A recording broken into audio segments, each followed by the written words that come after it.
Contestant number 2, Brice Ferguson. Tomorrow. Tomorrow, Brice Ferguson.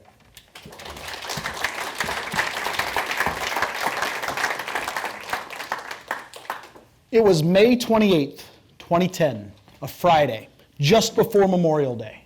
I had spent the whole day grilling hot dogs, cooking hamburgers, slinging food for all of our customers at our annual customer appreciation event. I was toasted. One of my favorite things about this day that we did every year is we invited the local blood bank to bring the bus, you all know the bus, so that anybody that wanted to could give a donation. And I had done this every 6 weeks for years. I was that guy. So as 3 o'clock rolled around, I was done cooking, I hopped on the bus. Contest chair, distinguished judges, my fellow Toastmasters, there are certain times in your life when a particular something from a particular someone leaves an impact. And as I sat down with the phlebotomist, her name is Lindsay, I knew her, I'd had her before, and she pricked my finger to do the pre-work before you donate blood, she let out a sound akin to a gasp, a sigh, and a whine. And that stuck with me because that's not something you expect.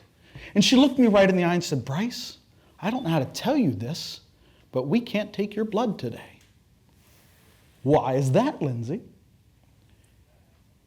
Turns out, my blood, my veins, my heart, no longer pumping O negative like they usually do. They had decided to switch to high-grade pure maple syrup that day.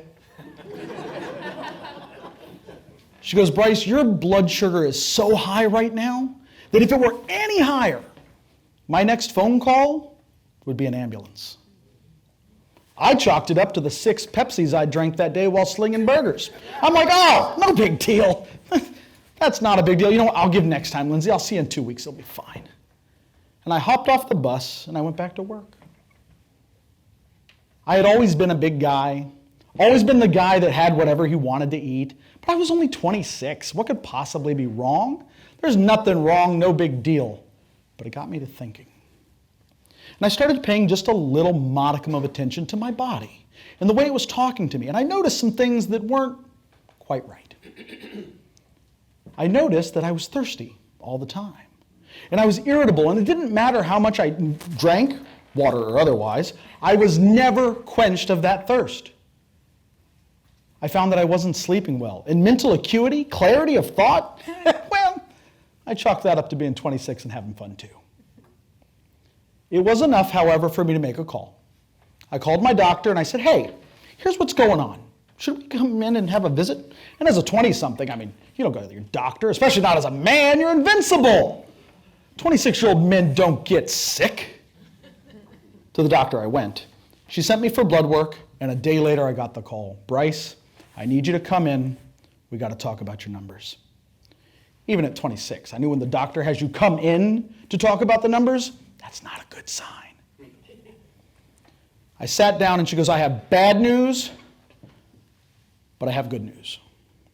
The bad news is you are not pre-diabetic. You are full-blown type 2 diabetic. You have crunched those numbers, crushed them, and moved all the way through. The good news is that you're 26. And this can be fixed. You can take corrective action today, not tomorrow, today, that's going to change your life." "Well, what do I have to do, Doc?"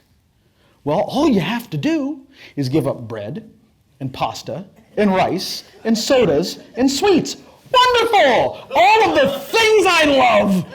So no more joy in my life, but hey, I might live. That's fantastic. The news you want from your doctor. I left the doctor's office, beelined it to McDonald's. Because we're starting this thing tomorrow. That was 15 years ago, almost to the day. Over 5,000 tomorrows have transpired since then. There was the tomorrow where the complications with medications cost me my job because I couldn't perform. There was the tomorrow where I had to explain to my young children why Dad couldn't go to the beach with them because walking on sand felt like shards of glass in my feet from the peripheral neuropathy. There was the tomorrow where I spent a week in the hospital with wounds in my feet that wouldn't heal, that became infected. and they had to have conversations with me of whether or not I would keep those feet. But I was young, right? Easy peasy. Then there was the tomorrow where my right retina detached and I lost sight. And the day immediately following that was another tomorrow where I had the consultation and the emergency surgery to reattach it. And the weeks of tomorrows that followed that for recovery, only to lead to the eventual tomorrow to find out that it didn't work. And we'd have to try again. And all of the tomorrows therein that repeated the process of surgery and recovery and bad news, to sit down with the doctor and have him tell me, Brice, we don't have the technology to make this better. You're going to live the rest of your life with only one eye. By the year 2030, in the United States of America, there will be 70 million type 2 diabetics. The population is estimated to be about 350 million at that time. 1 in 5 Americans, not adults, not old people, because diabetes is an old person disease, right? 1 in 5 Americans will have diabetes. There are 131 people at this conference. That means 26 of us. Tomorrow comes regardless. But tomorrow may not just be a medical condition. Every single person in here thinks that they can wait until tomorrow about something. Maybe it's medical. Maybe it's a relationship. Maybe it's a career move you need to make. Maybe it's that phone call to your mom while you still can. The fact of the matter is, right now, every single one of us is thinking in their mind about that tomorrow item. That's what I'm talking about. But I have good news. When you get out of here tonight, it'll be around 10 o'clock. That means you still have 2 more hours of today to take action. Because whether you choose to or not, tomorrow comes. And tomorrow comes after that, and there's a tomorrow after that too. And as for myself, I no longer wait for tomorrow. When I need to take action, I take it now. Because those little kids are now middle school kids, and at some point, I hope they too will have kids.